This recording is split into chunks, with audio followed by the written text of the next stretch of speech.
Hello everyone, good morning दोस्तों। आज 24 जून है और 2025 में 13 जुलाई के दिन AGTA की परीक्षा हुई थी और उसमें आपने जो क्वेश्चन पेपर था देखा होगा। उसमें जो GS पूछा गया था और कंप्यूटर के जो सवाल पूछे गए थे वो लीक से बहुत हटकर थे। और मैंने तभी आप लोगों से कहा था कि जो पेपर का लेवल है ये काफ़ी ठीक ठाक टफ लेवल रखा गया है, तो कट ऑफ काफ़ी लो जाने वाली है। और अब फाइनली जो इसकी कट ऑफ है जारी कर दी गई है, जैसा कि आप यहाँ पर देख सकते हैं। 23 जून को UPSSC ने AGTA की कट ऑफ जारी कर दी है। कुल पदों की संख्या दोस्तों यहाँ पर 3446 पद हैं और इसमें जो कट ऑफ गई है तो फॉर जनरल ये 56.50 है और अनुसूचित जाति कट ऑफ ये 48.75 है। अनुसूचित जनजाति जो कट ऑफ है ये 13.50 ही गई है। OBC की कट ऑफ 55.25 और EWS की 51 गई है। इसके अलावा अगर आप क्षैतिज आरक्षण देखेंगे तो यहाँ पर तो कट ऑफ बहुत ही लो है। DFF यानी कि स्वतंत्रता संग्राम सेनानी की जो कट ऑफ है ये मात्र 8.25 गई है। तो दोस्तों फिलहाल अगर देखा जाए तो आयोग के सचिव हरिकेश चौरसिया की ओर से इस संबंध में सूचना जारी कर दी गई है। तो अनारक्षित वर्ग में 1813, अनुसूचित जाति में 509, अनुसूचित जनजाति में 151, OBC के 629 और EWS के 344 अभ्यर्थियों का चयन इस परीक्षा में किया गया है।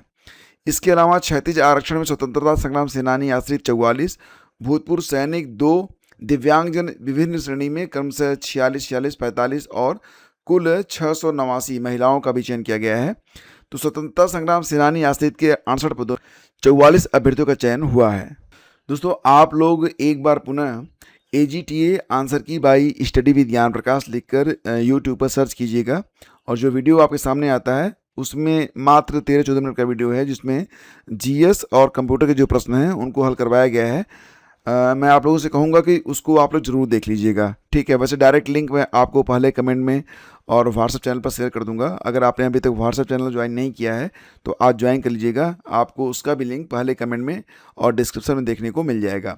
ये बहुत ज़रूरी है दोस्तों, क्योंकि जो लगातार पैटर्न है परीक्षाओं का और जो प्रश्न पूछे जा रहे हैं वो लगातार चेंज हो रहे हैं और मुझे लगता है ना कि जितने भी पेपर सेटर हैं वो पुराने पैटर्न पर नहीं बल्कि AI के आधार पर जो है यहाँ प्रश्न तैयार कर रहे हैं, इसलिए बहुत ज़्यादा नए प्रश्न भी सामने आ रहे हैं और परंपरागत जो आपकी तैयारी की प्रक्रिया है अब उसको चेंज करने का समय आ गया है ताकि परीक्षा में भी आप अच्छा प्रदर्शन कर सकें। दोस्तों आगे बढ़ते हैं और एक खबर और भी है कि एडेड विद्यालयों में रिक्त पदों को छिपाने का खुलासा, 600 पद बढ़े। तो बात यहाँ पर हो रही है शिक्षक भर्ती के मामले में। जैसा कि आप जानते हैं लगभग 25,000 पदों पर विज्ञापन जारी करने की तैयारियां चल रही हैं और जो पोर्टल है अध्याचन वाला उस पर जो अपडेटेड डेटा है उसको अपलोड किया जा रहा है और विज्ञापन भी कभी भी जारी हो सकता है। एग्जैक्टली दोस्तों होता ये है ना कि जो मैनेजर होते हैं विद्यालयों के वो प्रधानाचार्य की नियुक्ति डायरेक्ट करना चाहते हैं, मतलब वो नहीं चाहते कि ये जो भर्ती हो वो सीधे आयोग से हो, इसीलिए वे रिक्त पदों को जो दबा लेते हैं। फिलहाल यहाँ पर जिला विद्यालय निरीक्षकों के हस्तक्षेप के बाद सूचनाएं निदेशालय को भेजी गई हैं। AD माध्यमिक कामता रामपाल ने बताया कि पद विलुप्त करने की कोशिश हुई थी, लेकिन अभी जो है फिलहाल पद बढ़ रहे हैं, 800 पद लगभग बढ़े हुए हैं और अब ये माना जा रहा है कि जो विज्ञापन लगभग 23,213 पदों का था जो अध्याचन भेजा गया था तो उसमें 600 पद बढ़े हैं, 600 पद बढ़े हैं और अब ये जो विज्ञापन होगा ये 23,800 पदों पर जारी किया जा सकता है। फिलहाल जो अपलोडिंग की प्रक्रिया है, मतलब जो पोर्टल है उस पर जो अध्याचन अपलोड किया जा रहा है ये प्रक्रिया तीव्र गति से जारी है और मुझे लगता है कि जून चल रहा है, जुलाई के अंत तक आपको TGT PGT प्राचार्य भर्ती की जो नई भर्ती का विज्ञापन है वो जारी किया जा सकेगा और परीक्षा भी आपकी उसके 3 महीने के बाद, अगर जुलाई में विज्ञापन जारी होता है तो अगस्त, सितंबर, अक्टूबर, तो अक्टूबर, नवंबर, दिसंबर में कभी भी आपकी परीक्षा हो सकती है। सो आपको तैयारी अपनी स्टार्ट कर लेनी चाहिए, ठीक है। इसके अलावा दोस्तों जो लोग भी SSC CGL में अभी तक आवेदन नहीं कर पाए हैं तो उनके लिए अभी भी मौका है। 24 और 25 यानी कि 2 दिन डेट बढ़ाई गई है। पहले ये डेट जो है 22 तक थी, अब इसे 25 तक बढ़ा दिया गया है। तो अभी भी आप लोग आवेदन कर सकते हैं। अगर आपके घर में कोई बच्चा है जो SSC CGL का फॉर्म नहीं भर पाया है तो उसे आप ये जानकारी ज़रूर दे दें, ये वीडियो आप उसे शेयर कर दें। पीसीएस का नोटिफिकेशन भी बस जारी ही होने वाला है, मात्र 2-3 दिनों में ये जो विज्ञापन है आपके सामने रहेगा। इस बार पदों की संख्या दोस्तों काफ़ी शानदार रहने वाली है, तो थोड़ी सी मेहनत कर लेंगे तो निश्चित तौर से आप भी पीसीएस बन सकते हैं। और पीसीएस में जो प्री का सिलेबस है, जो मेंस का है, जो चयन प्रक्रिया है लेटेस्ट वाली, इस पर एक वीडियो मैं जल्दी अपलोड करूंगा ताकि आप लोग परिचित हो सकें। साथ ही साथ वो बुक लिस्ट भी जिसको पढ़कर लोग प्री आसानी से निकाल लेते हैं, और एक टाइम टेबल भी कि कितने घंटे और कैसे आपको पढ़ाई करनी है, सारी जानकारी आपको मैं यहाँ पर शेयर करूँगा। लेकिन दोस्तों मैं आपको बता दूँ कि इसके पहले 2025 का जब विज्ञापन आया था तो केवल 200 पदों पर आया था। हालांकि परिणाम जारी होने पर ये पद बढ़कर 200 से 920 हो गए थे। पीसीएस 2024 में केवल 220 पद थे, तो अंतिम रूप से 947 पदों पर चयन हुआ था, और इस बार तो शुरू में ही 750 पद हैं।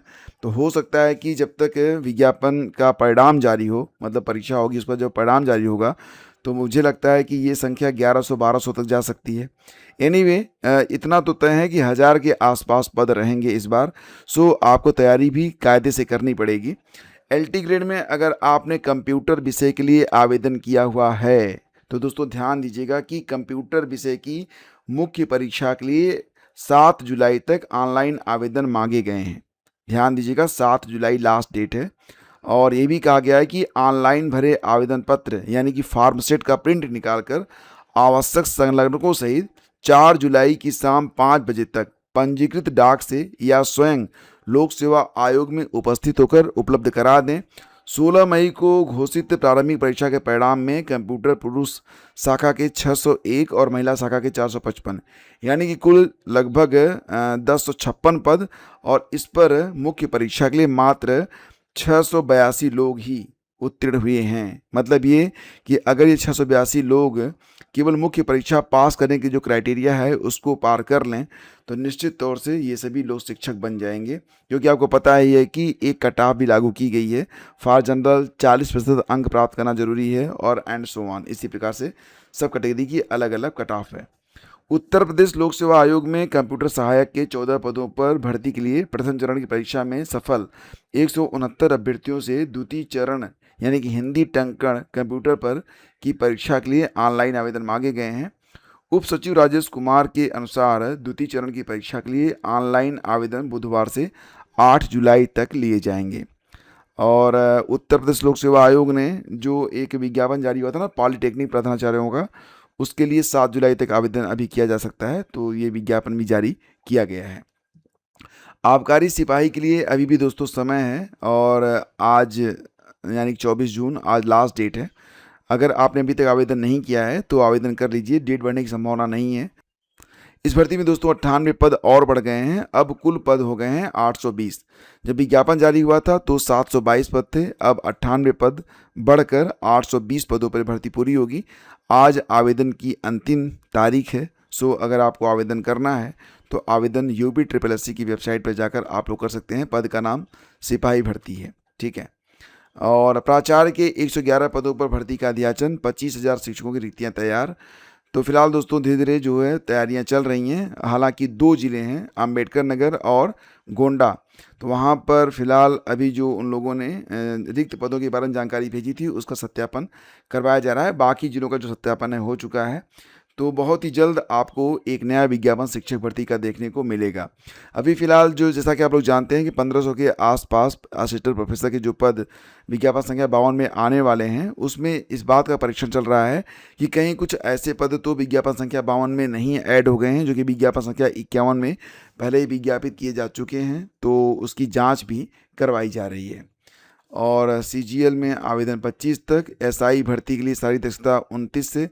तो उत्तर प्रदेश पुलिस भर्ती और पदोन्नति बोर्ड ने SI नागरिक पुलिस और समकक्ष पदों पर भर्ती को लेकर 29 जून से होने वाली सारी दक्षता परीक्षा PET के लिए प्रवेश पत्र जारी कर दिए हैं। तो जितने भी संबंधित अभ्यर्थी हैं वो अपना जो एडमिट कार्ड डाउनलोड कर सकते हैं। वेबसाइट रहेगी uppbbpb.gov.in, आपके व्हाट्सएप चैनल पर मिल जाएगी, तो ज्वाइन जरूर कीजिएगा। बाकी जो खबरें दोस्तों, जैसा कि आप यहाँ पर एक खबर और भी है कि मुख्यमंत्री ने कहा कि पूरे प्रदेश में फायर सेफ्टी अभियान चलेगा, बेसमेंट में कोचिंग और नर्सिंग होम नहीं चल सकेंगे। तो मतलब जैसा कि आपने देखा कि लखनऊ में जो कुछ हुआ दोस्तों, ये बहुत ही दुखद रहा था, और अब उसी को मद्देनज़र रखते हुए कि इस प्रकार की घटना की पुनरावृत्ति न हो सके, तो अब यहाँ पर ये तैयारी की जा रही है कि कम से कम फायर एग्ज़िट आसान किया जा सके, कि अगर ऐसी कोई दुर्घटना होती है तो कम से कम बच्चे भाग सकें, अपनी जान बचा सकें। बहुत सारे कोचिंग संस्थान सील किए जा रहे हैं, जैसा कि आप जानते हैं खान ग्लोबल समेत 3 कोचिंग सील, और कानपुर में भी जो फिजिक्स वाला है उसकी कोचिंग समेत कई सारी बड़ी कोचिंगें जो हैं वो सील की जा रही हैं। प्राविधिक सहायक ग्रुप सी के 3,446 पदों पर नतीजा जारी, मैंने आपको बताया था। CUET UG का भी परिणाम आ गया है, ये भी जान लीजिए। CUET UG का भी परिणाम आ चुका है, और बहुत ही जल्द इस पे जो दाखिले की प्रक्रिया है ये भी शुरू कर दी जाएगी। एंड दोस्तों, ये थी आज की पूरी अपडेट। थैंक यू हमसे जुड़ने के लिए। मिलते हैं आपसे अगले वीडियो में, तब तक के लिए आगे दीजिए। और हाँ, जो लोग विज्ञापन संख्या 51 में BEd असिस्टेंट प्रोफेसर की तैयारी कर रहे हैं, तो अगर वो चाहते हैं कि वो जो GS वाला पोर्शन है उसकी क्लास चाहते हैं या नोट्स चाहते हैं, तो उनके लिए फ़िलहाल एक व्हाट्सएप चैनल बना हुआ है, और उसका लिंक मैं आपको पहले कमेंट में दे दूंगा।